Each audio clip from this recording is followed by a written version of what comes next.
Bijouterie Pantsou, manolotra anao ny Logité. Jovena, source d'énergie. Vous présente le JT. Mitsidika ireo toerana maro eto Madagasikara ato anaty Logité miaraka amin'ny Tsaradi. Tsaradi, nosy iray, tsika iray. Tiara, ny tsiron'ny voankazo manolotra anao ny Logité. La saveur ultime des fruits. Sardine efa fampiasantsika amin'ny andavanandro sy ny andro fety ny sardine Julie.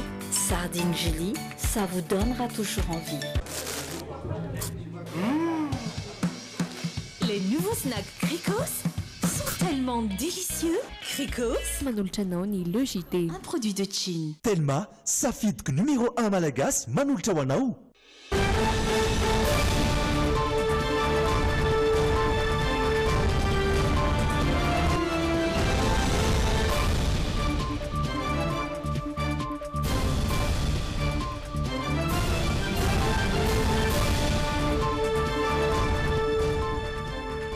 Miarabatompoko ary tonga soa indray amin'izao takariva ny alakamisy faraiky amin'ny telopolo ny volana janoary izao ato anatin'ny Logité reto ny lohatentsika. Ny alatsinainy 17 Mey izao ny fifidianana solombavam-bahoaka raha araka ny navoaka ny voameram-pirenena mahaleo tena misahana ny fifidianana. Nitanterahany folakandro ny fandaniana ny endriky ny fandaharam-potoana ny fivoriana amin'ny anteny meram-pirenena amin'ny alatsinainy ho avy izao araka izany ny praiministra no ampahafantatra Entsimbazaza ny tetika asa ahafahana manatanteraka ny politika ankapobeny ny fanjakana.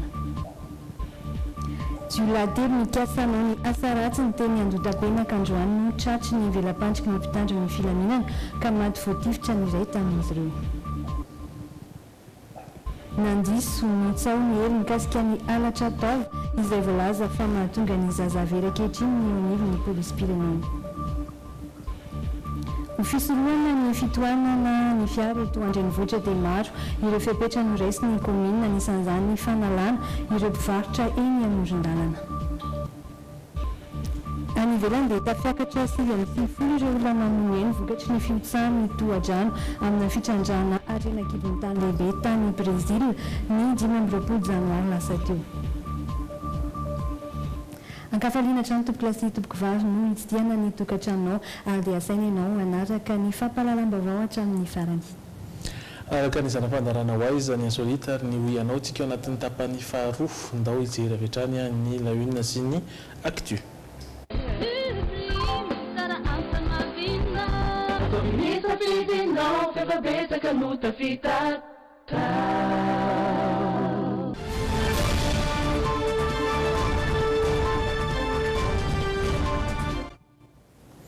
Nandroso ny daty ho an'ny alatsinainy fa 17 ny volana Mey avy izao amin'ny fifidianana solombavam-bahoaka ny voameram-pirenena mahaleo tena misahana ny fifidianana.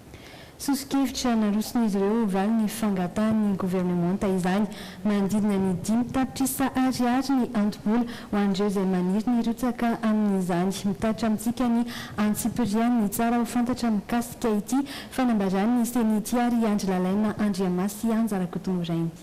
Nandefa taratasy tany amin'ny voameram-pirenena mahaleo tena misahana fifidianana androany maraina ny gouvernemanta.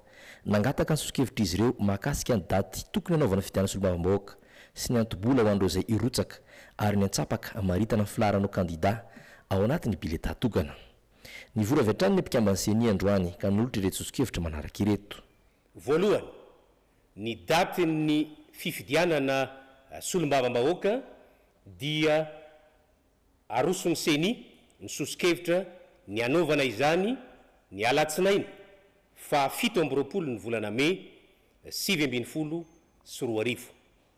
Faharoa, ny vola fandraisan'anjara tokony halohan'ny kandida amin'ny firotsahana hofidiana amin'ny fifidianana solombavam-bahoaka dia aroson'ny senia ny sosikevitra amerana izany ho 5 tapitrisa ariary na 25 millions de FMG.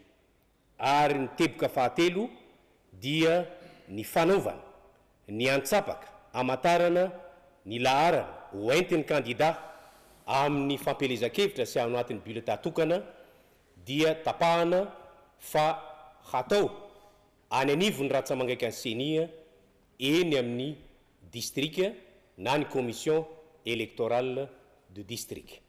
tsy tony tamin'ny fidianana filohan'ny repoblika indromentoana teo izy alarobia fanarosany seny ho andro ny alatsinainy no anaovana ny latsabato ifidianana zao sombavim-bahoaka ny alatsinainy fitambroapolo meo avy izao izany mandany fotoana betsaka sy miteraka andro sy fianarana maro kokoa ho an'ireo mpianatra nanaovana fifidianana ho andro alarobia lana fanomana alatsinainy sy talata ny ara-dalana tamin'ny fandiniana ireo sosokevitra telo ireo ny fandiniana sy famaritana ny tetiandro mifandraika amin'ny fifidianana solomavim-bahoaka ho avy io voalohany a ny fametrahana ny candidature ny atota taratasy mpilatsahako fidiana eny anivon'ny district zany hoe eny anivon'ny rantsa mangaiky any seni eny anivon'ny distrika no apetraka ny atota taratasy filatsahako fidiana amin'ny fifidianana solombavam-bahoaka no heverina fa tokony manomboka ny fa 9 ny volana febroary 2024 ka aharitra 10 andro izany ary dia ho tapitra ny fa 12 ny volana martsa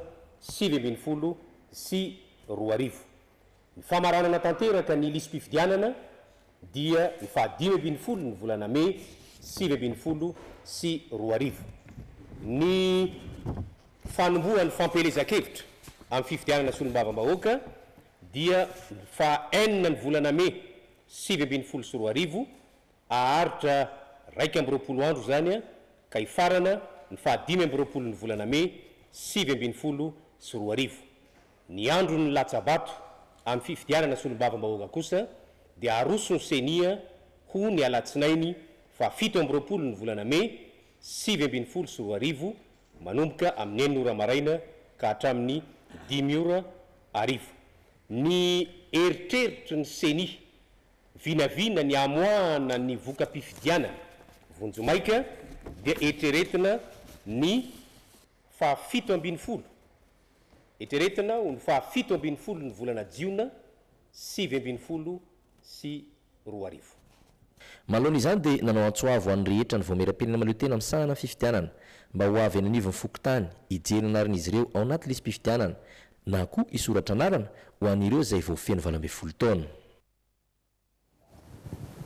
fa nahamana anireo antoko-panohitra ny fihezahany fitondrana amin'izao fotoan'izao amindra ny fahefana mpanao lalàna ho any amin'ny filoham-pirenena isan'izany ny mety ho fampitomboana ny isan'ireo solombavam-bahoaka hovidiana isaky ny distrika ny ezaka manao fanadihadiana mikasika izay indrindra ary andry lalaina andriamasy sy anjarakotomorainy andraikitra sy fahefany mpanatanteraka ahitana amin'ny filoham-pirenena sy prime ministre ary ministre tanteraka ny manova ny pitsopitsony manodidina ny lalam-pifidianana raha araky ny fanazavana ny entin'ny filohefitry ny voameram-pirenena maleo tena amin'ny sahana fifidianana androany ny amin'ny isan'ny député ny amin'ny fitsinjarana ny député ary ny amin'ny famaritana ny farim-pifidianana circonscription électorale araka ny voalazany andininy fahadimy ao amin'ny lalam-pifidianana laharana fa 24 aotra folo zay apetraky ny andininy fa 70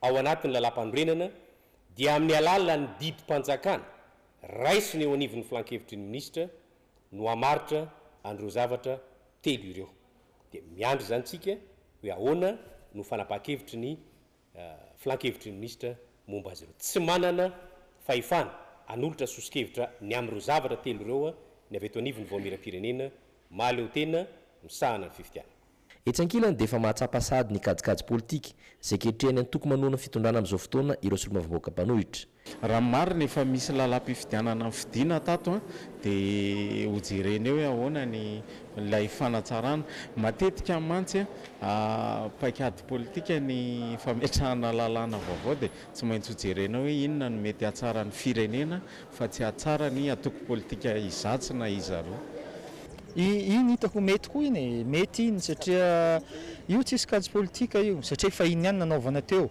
ary eritreretanao ny hoe legitime le olona raha manana antsasany manilany zany zavatra normal zany donc amiko zany tsy tokony asiana dievitra koa iny ary mbola manentana koa ny solombavam-bahoaka rehetra namana mba hankatohany zany fanovana kely ao anatin'ny lalam-pifidianana zany. Na zany dia nanambara ireo antoko politika mpanohitra fa vonina hiatrika amin'ny fifidianana sady mieritreritra ny andromaka seza betsaka eny anivony antemera-pirenena. Ny tanterahana io volakandro ny fandanina ny endriky ny fandaharam-potoana ny fivoriana eny Tsimbazaza. Ny risona rehetra ny asambomera taorin'izay amin'ny alatsinainy maro izao kosa ny praiminisitra no ampafantatra eny Tsimbazaza ny tetikasa ahafahana manatanteraka ny politika ankapobeny ny fanjakana. Rampitso no andaniana ny volavolan-dalàna mamaritra ny famondrana ny fahefan'ny solombavam-bahoaka ho an'ny filohan'ny repoblika raha araka izao fanadihadiana nataony miaro sorojo ravaka sy Stefan Rakotomalala izao. Lany tsy misy mitsipaka ny volavolan'ny fandaharam-potoana ny fivoriana ireo solombavam-bahoaka eny amin'ny antemera-pirenena. Taorin'io dia ny rosona avy hatrany ny asambomera sahany ny voameran'ny antitany sy ny fitsinjaram-pahefana ny fandiniana ny volavolan-dalàna mifeny fifidianana indrindra fa ny fifidianana solombavam-bahoaka. Raha toka ny voameran'ny lalàna no ikandoha momba ny famindrana ny fahefan'ny solombavam-bahoaka ho an'ny filohan'ny repoblika. Ny artikla 104 dia milaza mazava hoe afindra any amin'ny filoham-pirenena ny fahefana ao anatin'ny fotoana voafetra. Tapitra amin'ny fahadimy volana febroary 2024 fepitoana iasanay solombavam-bahoaka. Nefa kosa tsy maintsy misy solombavam-bahoaka lany ao anatin'ny fotoana ny première session ny ordinaire ny taona 2024 zany hoe voalohan'ny talata voalohan'ny volana Mea 2024 ao anatin'izay fotoan'izay zany a dia misy a ny vida institutionnel izay mila fenona. Mahakasiky ny fandiniana ny fagnamezana fahefana ny filohan'ny repoblika resaka ohatra zegny amin'ny fagnamezan'ny solombavam-bahoaka any Andriamatao filoha ny agnitsiana ny lalàna izay indesigny amitagna ny fifidianana solombavam-bahoaka eo koa zegny ny lalàna momba ny fitsapahan-kevi-bahoaka. Dia ny filohan'ny repoblika zany amin'ny filan-kevitra misy afaka maka diditsy volana na ordonnance zany mitovy amin'ny lalàna ataon'ny député any io ny diditsy volana. Tsy mifanisaka io satria rehefa voafidin'ny député dia miverina amin'ny député any ny fahefana. Ho tanterahana rampitso amin'ny folo ramaraina kosa ny fandaniana ireo volavolan-dalàna ireo mandritra ny fivoriana azon'ny rehetra hatrehana. Itoy amin'ny alatsinainy ny fandaharam-potoana. Mandritra izany no ampafantara ny praiminisitra lehibe ny governemanta ireo tetikasa ahafahana manatanteraka ny politika ankapobeny ny fanjakana. Ny tolakandro ny talata 5 febroary ho avy izao kosa no ifarana amin'ny fomba ofisialy ity fivoriana tsy ara-potoana ety Tsimbazaza ity. Ary dia ireny sary ireny koa no intsika amin'ny sento vetivety ao anatin'ny ireto dokam-barotra ireto.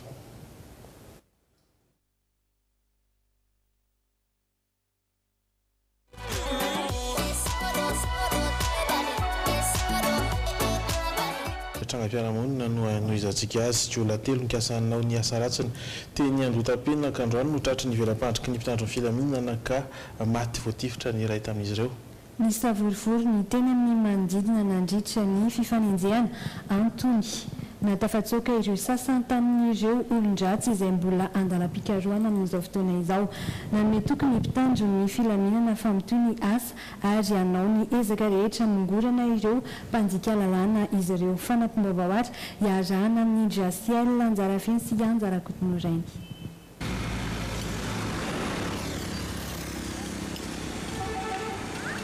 Jiolahy iray no lavon'ny bala mpitandro ny filaminana tetỳ Androtapena ka ny maraina teo namany roalahy kosa tafaprisaka.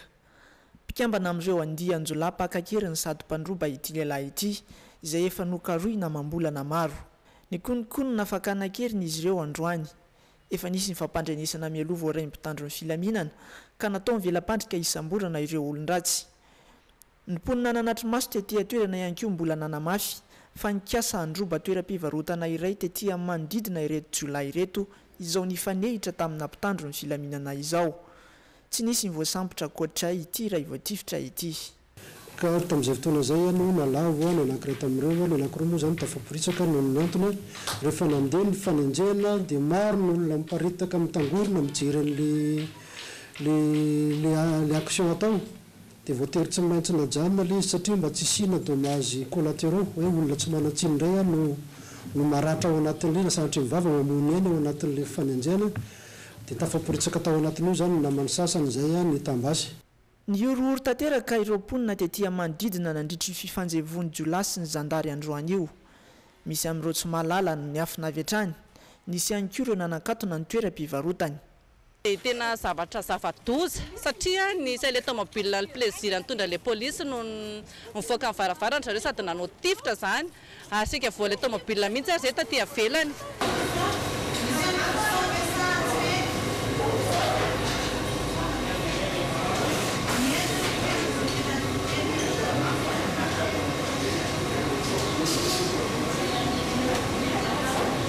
Zareo zany efa vianam-biany fanandalo teto aminay nisy zavatra mipoaka be dia izany mieritreritra hoe pneu vaky fa rehefa nahitana ankizy misahotaka dia mijery tany ivelany dia hoe misy polisy no mitifitra an'ilay jiolahy mitsoka tany ambadika tany dia midinay ny trano a.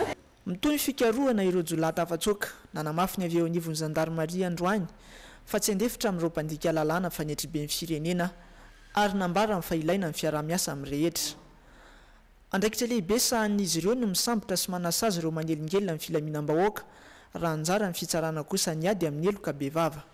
Manomboka ny ady efa natomboka moa izy io dia eo amafisiny ary efa nadiadina koa vao manomboka dia efa maromaro ary nefa fanatolotra ny fitsarana ary misy nefa any am-ponja misy nahazo fahafahana vonjomaika dia io zany rehefa tonga any amin'ny tribonaly koa zany dia ny tribonaly no manao azy tsy hoe mipitandro ny filaminana iray ihany mipikaroka ny mpanao ratsy fa ankety savaranonando ihany amin'ny mpitandro filaminana dia tapitra hatreo fa ny fanenjehana sy ny fanohizana azy lalalala kokoa dia misy tompona andraikitra ao anivon'ny fikarohana amin'ny eloka be vava manatanteraka an'izany na ny fitsarana araka ny fahafantarantsika azy.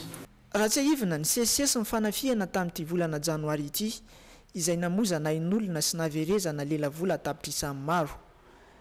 Efa misy amin'izao mipitsikilo manokana miara-miasa amin'ireo mpitandro ny filaminana eny amin'ny fiarahamonina eny.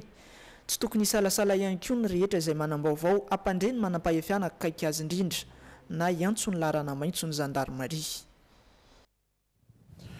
Trangana fakana ankeriny hatrantsy karana iray maty noho ny ratra mafy nahazo azy. Nisy nikasa akangeriny androany tolagandro ny zanaky ny mpanjara iray Farouk Daya teny Tanjombato. Misa telo no tao anatin'ny fiaran'ireo zanaka mpanjara roa no naratra vokatry ny fifandonana tamin'ireo jolahy ary ny iray afaka nitsoka ihany.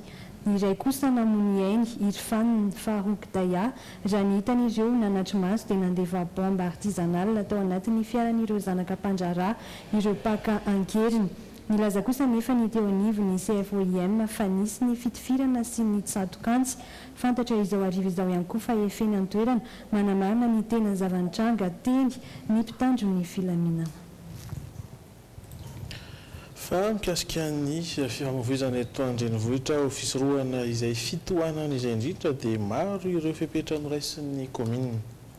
Maro indrindra ireo fepetra izay noraisin'ny commune anisan'izany ny fanalana ireo mpivarotra amoron-dalana, ny fanovana ny toerana, ny fiantsoana ny taxi be ary ny fandraisana, fanapahan-kevitra mikasika ireo fiara maty eny ambony ny trottoir. Eny ao anatiny roa herinandro manaraka eo ny fitohanana eto andrenivohitra raha ny fanamby napetraky ny eo anivon'ny commune raha oary ny fanadiadiana izay no tanterany Donona Randrenarivo sy Stéphane Rakotomalala. Nanapa-kevitra ny avy eo amin'ny commune fa ho asiana fanarenana ny mikasika ny fampiasana lalana eto andrenivohitra.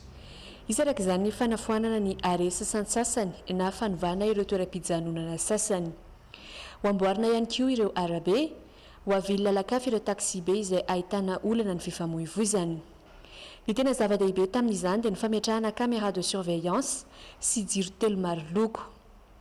taoriany ny fifampidiniany komina Antananarivo renivohitra niaraka tamin'ireo tompona andraikitra avy amin'ny polisy ary ny délégué-ny boriboritany ny alarobia 30 janoary lasa teo no nanapahana izany. Ny fepetra manomboka raha-pitso dia efa andraina andraiky ny avy ireo groupy izay mivory teto.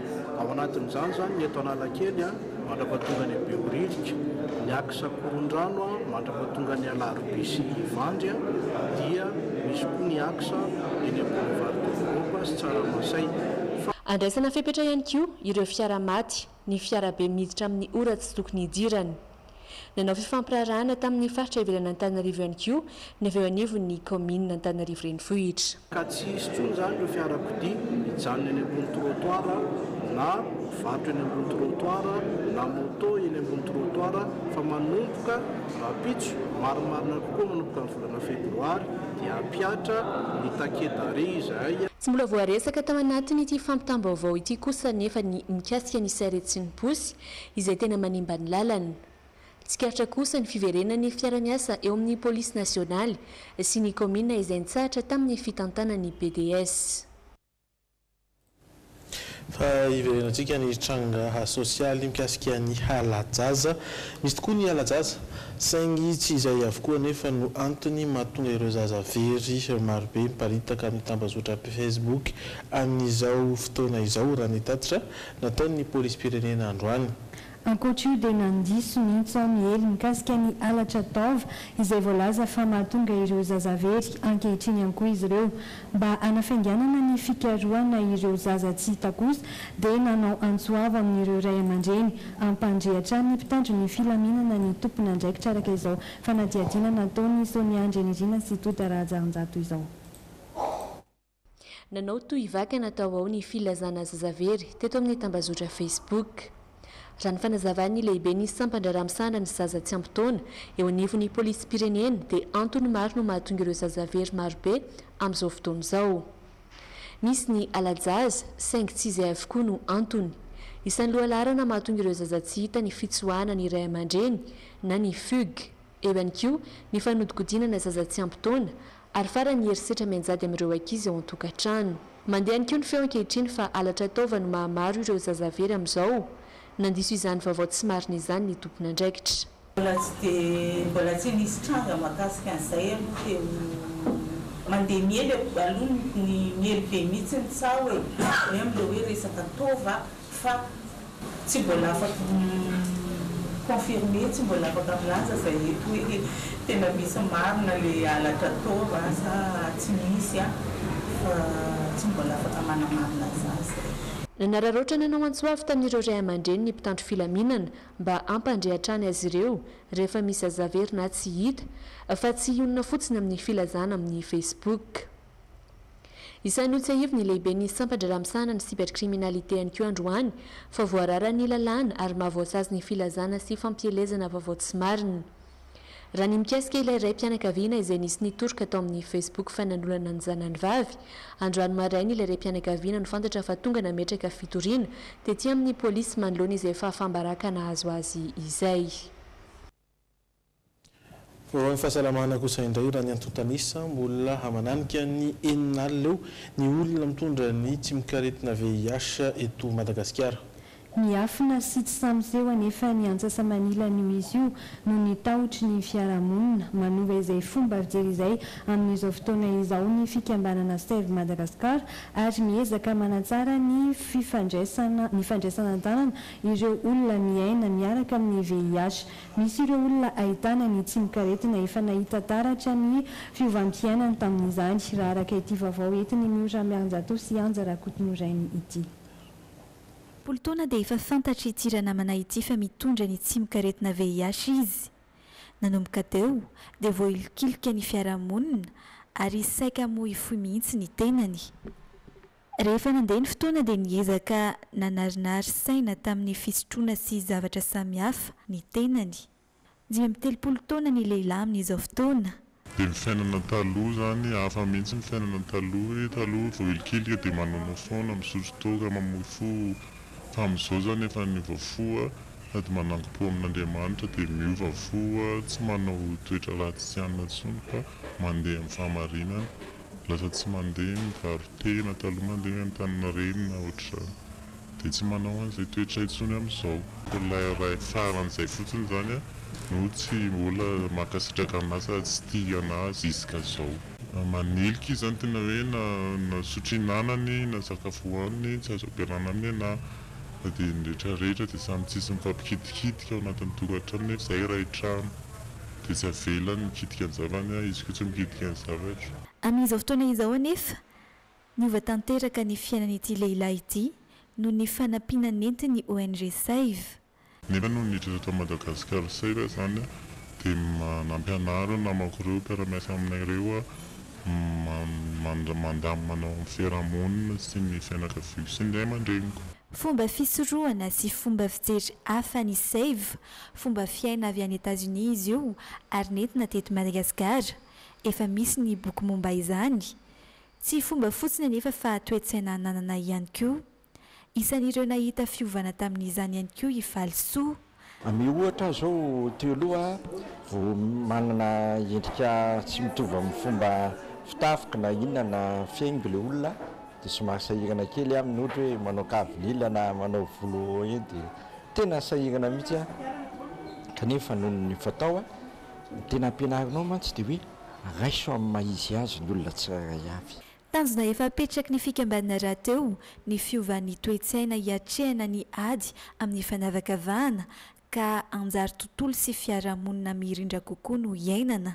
Le Save moa zany tena anglisy hoe fahazahoana antoka ny zavatra atao rehetra azo afaka misitraka fitsaboana daholo ny olona rehetra, afaka mahazo sakafo mahavelona. Leve zany hoe vonina andray torohevitra mahasoa, vonina anao fitiliana, le eo zany hoe éducation fanabeazana mba olona afaka ny olona anankiray. Izay zany tika le Save. Tamin'ity androany ity dia ady amin'ny kitra sy ny fanavakavahana mifandray amin'ny VIH/SIDA no loha hevitra na mitondrana ny atrikasa no karakarain'ny ONG Madagascar Save. Fikambanana samihafa ny ministeran'ny mponina, ny ministeran'ny fahasalamam-bahoaka ary ny ministeran'ny fitsarana isan'ny nandray anjara ary noterina tamin'izany. Fa nahazo tale generaly vaovao ny vondrona Vivo Énergie amin'izao fiatombohan'ny volana febroary izao. Tunisiana antsoina hoe Monderbush no andimby ny tale teo aloha Kader Maiga. Manomboka rahampitso voalohan'ny volana janoary no andraisany tanteraka ny fitariana ny fianakaviam-beny ny Vivo Énergie izay manaparitaka ny solika amin'ny alalan'ny tompim-pivarotana solika Shell eto Madagasikara, izany hoe amin'ny voalohan'ny volana febroary. Totosa malariva ny famindram-pahefana tamin'ny tale generaly vaovao hitantana manomboka izao ny orinasa Vivo Énergie eto Madagasikara andimby ny tokony andraikitra voalohany teo aloha Kader Maiga manomboka izao i Monderbush ity farany izay tsy vahiny intsony eo amin'ny toerana ametrahana azy satria efa niasa 12 taona tao amin'ny Shell. Manantena fa tsy ho latsa-danja amin'ny vitany teo aloha ny anjara biriky hoentiko an'ny Vivo Énergie. Ambony be ny tanjona napetraky ny tale generaly teo aloha, tsy maintsy hotohizana miaraka amin'ireo ekipa rehetra ny fanatrarana izany. Ny ezaka atao dia ny fampiroboroboana, ny fampandrosoana sy ny fanitarana ireo tetikasa. Tao anatin'ny firalahiana tanteraka ny hatrehana ny lanonana mariky ny fifandimbiasam-pahefana omaly ho an'ny vondrona Vivo Énergie, vondrona izay mivarotra sy maniparitaka ny solika sy menaka vokarin'ny orinasa Shell teto Madagasikara nandritra ny 420 taona izao. Amin'izao fotoana dia manodidina ny 170 ireo station service an'ny Vivo Énergie Madagasikara izay ny ankamarony dia manome ny karatra Shell ary ahitana toeram-pivarotana maro samihafa ihany koa. Fa ho feno ny fandaharam-potoana ny Hôtel de l'Avenue amin'ity taona ity niezaka namorona sy namolavola hevitra hafa ny tompon'andraikitra anoezana fahafahampohan'ireo mpanjifa. Efa nisokatra nanomboka tamin'ny herinandro teo ihany koa ny Annie Billard, misy ihany koa ny bar triathlon, ifangaroan'ny fialamboly sy ny fanatanjahantena isan'ny hoentina aminao izay tsara fantatra mikasika izay. fialamboly isan'ny ampiavaka manomboka izao ny hôtel de l'avenue ny fanokanana andro iray na maromaro an'ny bar triathlon izy io dia fotoana iray ampitambarana ny fialamboly amin'ny fitiavana fanatanjahantena. Un concept qui s'appelle le bar triathlon. Tsara kokoa raha ekipa no manao azy io. Misy karazan-dalao azy atao anaty efitra tahaka izao ao ohatra ny dodgeball, ny billard, beer bump géant. Sady mampiasa vatana sy saina kely no miala voly satria betsaka ihany koa ny zava-pisotry ny sakafo atolotry ny hôtely. Soulageante et amusante. Ankoatra io anefa dia isana afantarana ny hôtel de l'avenue ihany koa ny fikarakarana fijerena miaraka ireo lalao baolina kitra lehibe maneran-tany. Tsy ho diso anjara amin'izany amin'ity taona ity satria isan'ny andefa ny kanina ihany koa izy ireo. Cette année on veut encore continuer sur ce Omena voninahitra manokana ny ekipam-pirenena malagasy andefa ny kanina ny hôtel de l'avenue satria tena manan-tantara ho antsika ny fandraisana anjara amin'izany. Ankoatra io dia nomena anarana hoe point d'exclamation ihany koa ny bar. Eto tsy inona dia toerana ifanenan'ny be sy ny maro ialany amin'ny rotoroto isan'andro sy anehoan'ny fihetsepon'ny rehetra. Dans un lieu cosmopolite et convivial. Donc misy biara ato sehatra malalaka ho an'ireo tia mihira na mitendry ihany koa. Ireo tanora reto izao ny safidy manokana ny toerana ankalazana ny tsingeritaona ny naman'izy ireo. Dia malalaka ilay toerana. Ny mpandray client tokoa tena mahafinaritra. Intelo angamba ny nandeha tato tamin'ny voalohany juste hoe sakafo sotrosotro boisson dia izao mamonjy anniversaire izao afaka anaovana anniversaire koa zany ato.